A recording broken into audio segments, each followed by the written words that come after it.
everyone, and welcome to the December 20th, 2018 Lake County Sentinel Podcast.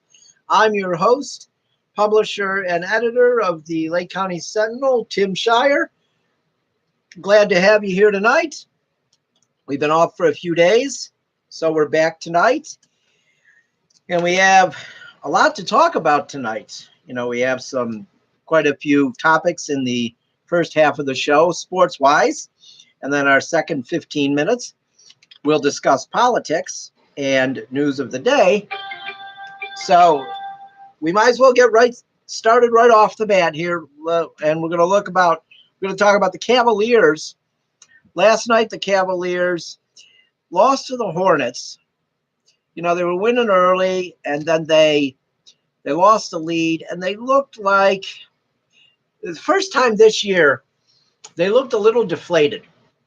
They lost the lead. They got down by quite a bit. Larry Drew got thrown out of the game when there was a horrible non-call on Colin Sexton. He gets hit in the head, elbowed in the head, and there's no call, by the officials. So he gets ejected from the game, Larry Drew, and the team pretty much went south after that. They weren't playing that great when he got ejected, but they went south after that, and it just didn't turn out well. Next up, they play tomorrow night in Toronto against the Raptors. It's going to be, that's an uphill battle because Toronto's very good. They're 24-9. The Cavs are currently 8-24. So tomorrow will not be easy in Toronto, but you never know. They've surprised before. They beat Philadelphia this year. So they've pulled off surprise victories before. They beat Houston this year. I think with this team, you just don't know. They might be energized by having the bad game last night, and maybe tomorrow they'll play well, and they'll upset Toronto in Toronto, but it will not be easy. I'll tell you, I do like the new guy, Blasingame, Jaron Blasingame. I really like him. He reminds me a little bit. Posted on my Facebook page. He reminds me a little bit of Bobby Phills, that played for the Cavaliers in the 90s. He's come in, out of nowhere, signed to a two-way contract, and he's played really well. Seems like he has the potential to keep getting better and, establish himself in the NBA. So that's something to look forward to with the Cavs. I think there's a lot of positive with the Cavs. I know the record's not good, but there's a lot of positive. Next, we'll talk about the Cleveland Monsters, who will be home tomorrow night against Belleville at the Q. The Monsters, they're near the top of their division, and, they're a good franchise. They're the minor league affiliate of the Columbus Blue Jackets, who are also in action tonight. The Blue Jackets are in action at 7:30 against the New Jersey Devils. But back to the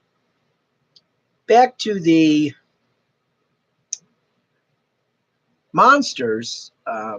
They play tomorrow night against Bellevue at the Q. So then we're going to move on now to the Mentor Icebreakers. They're at home tomorrow and Saturday against the Elmira Enforcers. These could be a good matchup. They lost to the Enforcers 6-3 on December 8th, but they have a similar record to the Icebreakers. The Icebreakers are 4-11. Let's remember, the Icebreakers started out 0-6. So they're 5-5 in their last 10 games. That is not bad. It's when their defense plays well, they win games. I think that's pretty much a given in probably any level of hockey, but it's very apparent with the Icebreakers. They're 5-11. They're only a -15, which really I don't think is that bad. goals for, goals against. So like I said, tomorrow and Saturday they play at 7:35 against the Elmira Enforcers at the Mentor Ice Arena. And in their last 2 games, they're 1-1. They shut out Danville in their last game. They shut them out 6-0. And they lost the previous game 3-2. So they are playing better in their last 10 games. They're 5-5. So obviously, something has clicked with them, and they're playing much better. I'm hoping in the near future to cover at Icebreakers game and maybe do some interviews with maybe their coach, maybe a player or two. So if you like hockey and you like minor league hockey, I'm saying that the Menor Icebreakers are probably a place to go, and you could do that this weekend twice, tomorrow and Saturday at 7:35 at the Menor Ice Arena. And now we'll talk a little bit about the Indians. We've got, the Corey Kluber rumors continue to persist, and rumors that Kluber will be traded. At this point, a number of reports say that the Brewers, the Reds, the Dodgers, and the Phillies are all interested in trading for Corey Kluber. Well, you know what? If those 4 teams, if they want Corey Kluber, I'm saying the Indians cannot settle. The Indians need to get something very good for Corey Kluber. I think if they're going to trade for Corey Kluber, they need to get a major league player and their 2 best prospects, or you don't trade them. You don't trade them. These teams want him. They better give up players to get him. The Indians can't just say, "Oh, we'll give them up for, we'll give them up for nothing." No, they have to get some value back. I think they will. Unlike a lot of other Clevelanders and a lot of other people in the Cleveland media, I believe in the Indians front office. I think their track record shows that they know how to build a team and sustain a good team. You look, since Terry Francona got here in 2013, the team has either won the division or finished in second place every year. Okay. Have they won a World Series? No. Is that the ultimate goal? Yes. But this front office has done a great job over the last 6 years, and I believe they'll do the right thing this winter. If they trade Corey Kluber, I believe they're going to get something for him. So let's see what happens there. I think if anything's going to happen, it's probably going to happen within the next 2 weeks, I would have to think. I don't think you're going to get too close to spring training without something happening. If something's going to happen, it's going to happen soon, because let's be honest, you're going to want to give a player of Corey Kluber's caliber that you have, that's done a lot for your organization. You're going to want to give him a chance to figure out what's happening. If he gets traded, he's going to have to make arrangements for his family and everything.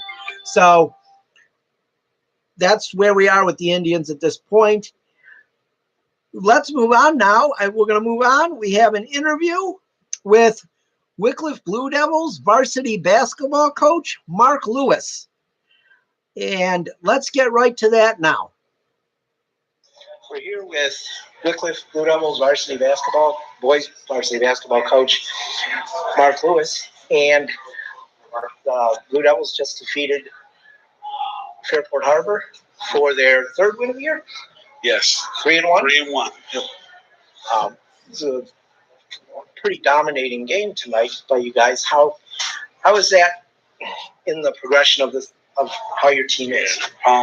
It's actually exactly how we want to play. Want to get up. I think our game with the team we have now is more of a transition, playing within offense, defensive schemes. Let's get some pressure on the ball. Let's cause those turnovers. When we have a team that's maybe not as skilled in the half-court set, but they thrive in that aggressiveness. That's the one you want to kind of play that kind of mode.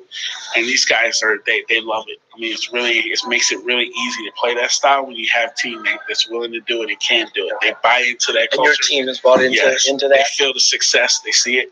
I noticed, obviously, Olsen was very good tonight. Yes. At 24. Petrus. Yes. To me, I see as a junior, he has a lot of potential. Mm-hmm. You know, I mean, a lot. What can you say about him? Great kid. He's actually slowly getting back into the swing of things. He maybe missed a lot of practice time in the beginning. He had some family things going on where he wasn't at practice. Nothing to him, but when you aren't with the group and they're not gelling like that, it just takes a little bit, couple kind of weeks to kind of get back in the mode physically. Make sure you get that stamina to play like these guys are playing. Then from a physicality standpoint as well, understanding how we want to kind of put pressure on the ball, bang a little bit down low, he's just got to get in the habit. How does he handle that? Because he's not the biggest kid. He's small, but he's not the biggest kid. How does he handle the physical? Well, the good thing about it is we're in the weight room at least twice a week. So we're going to get him there. So we're going to get him there, right? Okay.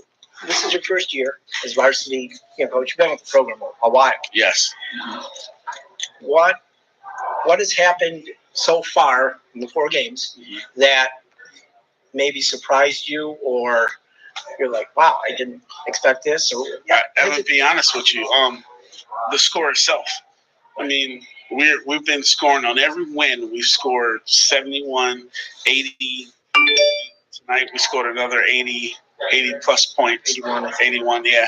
I mean, I'm going to tell you now, I don't remember a Wycliffe team that I was involved with where they consistently scored like that. And it was a lot of scoring after the first quarter. Exactly, the first quarter, you got 16 at the end of the first quarter. Yep. So that's 68 points. Exactly. 3. That's no let down. Basketball. Right. That's pretty good. Exactly. It's awesome, especially for a team that we got this. They just hard nosed, You had told me prior to the season that you wanted to run. Yes. Are you running as much as you want? Yes. The thing that surprised me more than anything is how fast it happened, because I didn't anticipate us being able to run the way we've been running. The one thing I do like is the fact that when our first 5 come out of the game, the next 5 that go in are no different than the 5 that just left the floor. That's awesome. You don't see that very often. No, you don't see that at any level. Exactly. You usually see that fall off, and with us, we don't have one. I can put anybody in, and I get the same intensity, the same up and down, the same scoring ability. Nothing changes. It's a really nice problem to have. Well, who's up next? Next we have Berkshire on Friday, and then we have Clover Leaf next week. Is that Berkshire at home or is it away? It's a home game. It's a home game. So Friday at the Wycliffe Gym. Exactly. You guys are home again. Exactly. All right. Well, thanks a lot. Thank you. That was Mark Lewis, Wycliffe boys varsity basketball coach. He's in his first year with the Blue Devils. They're 3-1. He's doing a great job. I went and watched him the other night and covered the game, and I'm going to cover the game tomorrow night with Berkshire. They're a joy to watch. He's a really good coach, and he's an even nicer man. So I think that'll be it for our sports portion of the broadcast tonight. We're going to go now. We'll get to politics right after this.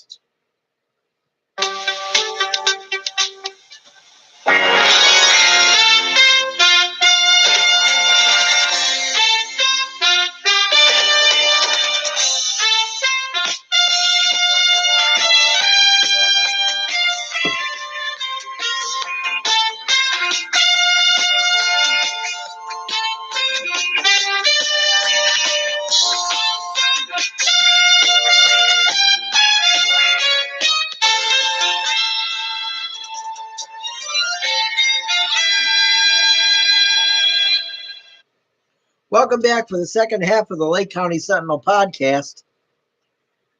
We got a lot to talk about in the news and politics portion tonight, even more than I thought. Excuse me. When I was preparing for the show, just, an hour ago, I had 3 topics to talk about. We're going to talk about the government shutdown that's looming. The judge, he handled the Michael Flynn sentencing, delaying it, and the stock market. But of course, now we have more news. General Mattis has resigned as defense secretary,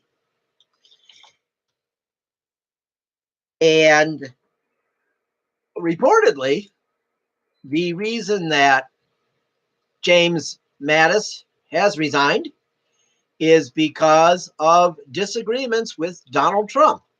What a surprise. The disagreements with Trump stem from many different things. Mattis was one of Trump's first appointments after he won the election. I know it still sounds strange to say that Donald Trump won the election, but he did. But Mattis was one of his first appointments.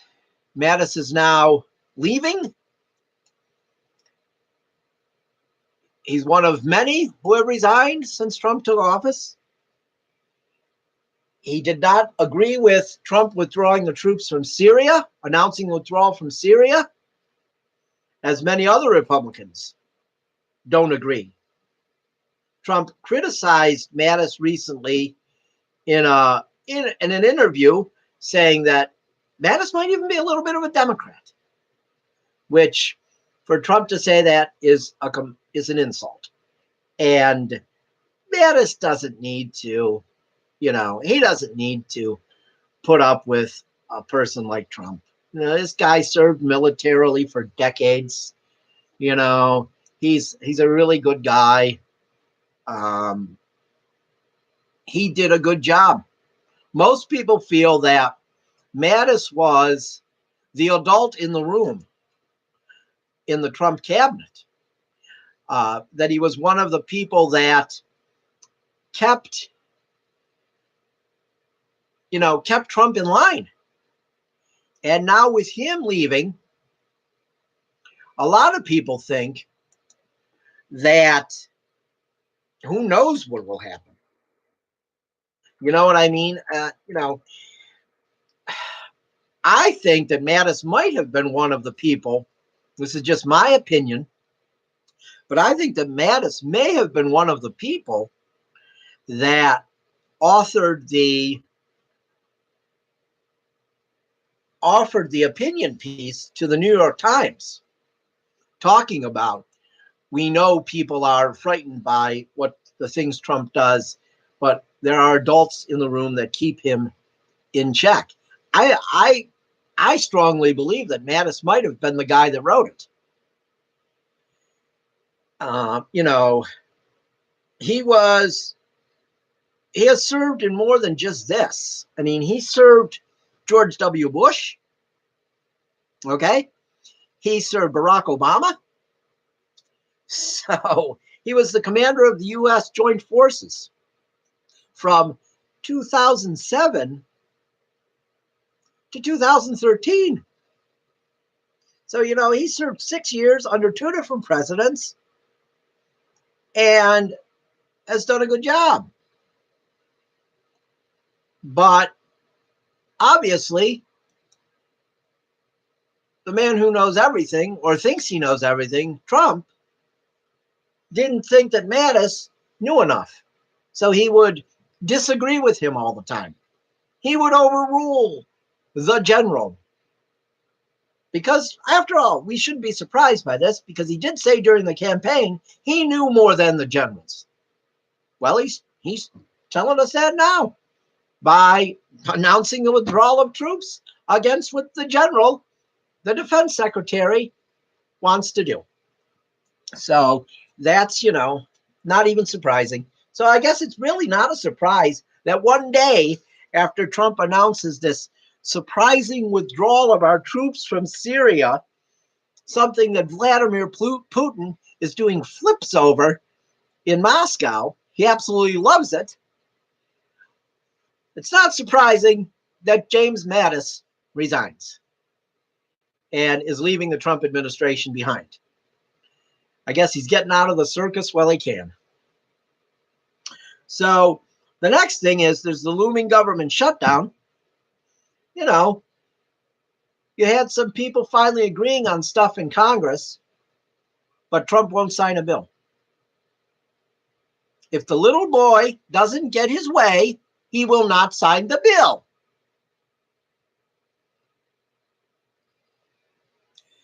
Donald Trump, just like a little kid. Build me my wall or I won't sign the bill. That's Donald Trump. He'd rather shut down the government, take food out of families' mouths so he could have his border wall. This isn't about national security for Donald Trump. He could care less about national security. This is about suppressing people who have brown skin. That's what it's about. Because if it was really about border security, he would be trying to build a wall with Canada also. But he isn't. I've said it many times. This is not about national security. This is about brown skin. Plain and simple. Drugs come through the Canadian border. Bad people come through the Canadian border. But he's not worried about the Canadian border because the majority of those people that live in Canada have white skin. So that's okay if those criminals come in the United States. That's okay if the white skin drug dealers send their drugs to the United States because they have white skin. That's what it's about, people. And if Trump supporters deny that, they're lying like they always do. It's about skin color, people. Nothing else. Now, the Michael Flynn sentencing was kind of interesting the other day. When he entered court, him and everyone else figured that the judge was just going to say, all right, we take the prosecutor's recommendation, no jail time, scold him, and that's it. Well, the judge scolded him, and now the judge has delayed sentencing, making people wonder, legal analysts wonder, if former National Security Advisor Michael Flynn, should I say disgraced National Security Advisor Michael Flynn, making a lot of people wonder if he might have to serve some jail time. We'll have to wait and see in March. Some people think that they waited till March because Trump could be out of office by March if he's forced to resign. I don't know if that's the case, because a lot of people think Trump will pardon Flynn. On to the next topic. Topic I've been waiting to talk about all day. Let's begin with, I don't take any joy in seeing the stock market fall. All right? I don't, because I know that's hurting our economy. And I do not want our economy to be hurt or to suffer or to not be vibrant. But what I don't like is a fake narrative put forward by the GOP. This fake narrative that the GOP is so great with the economy. The Republicans are so great with the economy. They always make our economy better, which is a complete joke. It's not true at all. We found that out under George W. Bush, when the economy, as in the late, great John McCain's words, the economy cratered. The stock market went up over 12,000 points with Barack Obama as president. When he took over, it was at 8,000. when it opened in January of 2009, and when he left the office of president, it was at 19,912. But here's even more proof. When Barack Obama was president, in his first 2 years in office, the stock market went up from 8,086 points to 11,491.1, an increase of 3,491.05. That's a 30% increase while Barack Obama was in office his first 2 years. All right? We are nearly at the 2-year mark. Amazingly, we're at the 2-year mark nearly for Donald Trump. You know, his supporters, well, he's done great with the economy. He's done great with the economy. Well, the economy is measured by the stock market. Like it or not, it is. That's how it's always been. If the stock market's doing well, the economy is doing well. Okay? That's how it is. It's always been that way. So Donald Trump has been president for nearly 2 years. When Donald Trump took office, the stock market was at 19,912. It closed today at 22,859. What does that tell you? What that tells me is the stock market has not gone up as much under Donald Trump as it did under Barack Obama.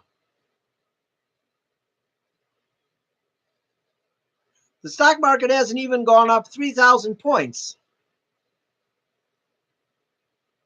under Donald Trump. It's gone up 2,963.6 under Donald Trump. That's 500 points less than under Barack Obama in the first 2 years. And percentage-wise, the stock market has gone up 13% under Donald Trump in the first 2 years. It went up 30% in the first 2 years under Barack Obama when he inherited a horrible economy. Horrible economy. Worse since the Great Depression. Things are not good with the economy. Keep believing his lies that he's great with the economy. He's going to make things really work, because he's not. Things are not going well. 2019 could be a very bad year for the economy. Hopefully it won't be, but it could be. Let's hope not. But that's the stock market report for today. We'll be back with you tomorrow, earlier tomorrow, at 6 o'clock. Until then, I hope everybody has a good night.